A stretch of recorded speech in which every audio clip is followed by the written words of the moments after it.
ఉపరాష్ట్రపతి ఎన్నికల్లో ఎన్డీఏ అభ్యర్థి సిపి రాధాకృష్ణన్ విజయం సాధించారు. తన సమీప ప్రత్యర్థి ఇండి కూటమి అభ్యర్థిపై 152 ఓట్ల మెజారిటీతో గెలుపొందారు. గెలుపు కొరకు 377 ఓట్లు అవసరం కాగా 452 ఓట్లను సాధించారు సిపి రాధాకృష్ణన్. 15వ ఉపరాష్ట్రపతిగా ఎన్నికయ్యారు. తన సమీప ప్రత్యర్థి ఇండి కూటమి అభ్యర్థికి కేవలం 300 ఓట్లు మాత్రమే సాధించగలిగారు. మొత్తం 781 మంది సభ్యులున్నటువంటి సభ్యులకు గాను 767 మంది మాత్రమే తమ ఓటు హక్కును వినియోగించుకున్నారు.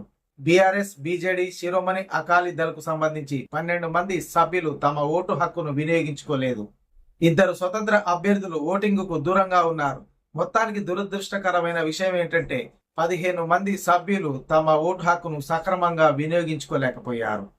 తెలుగు ఆత్మ గౌరవం పేరుతో నిలబెట్టినటువంటి సుదర్శన్ రెడ్డికి పడాల్సినటువంటి ఓట్లు కూడా పడలేదు. కేవలం 300 ఓట్లు మాత్రమే పడటం జరిగింది.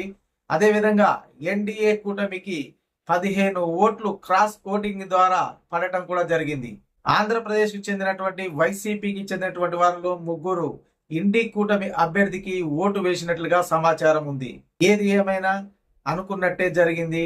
సిపి రాధాకృష్ణన్ గెలవడం జరిగింది. కాకపోతే లక్షల ఓట్లతో గెలిచినటువంటి ఎంపీలు తమ ఓటు హక్కును వినియోగించుకోవడంలో కూడా విఫలమయ్యారు. ఇదొకటే బాధాకరం.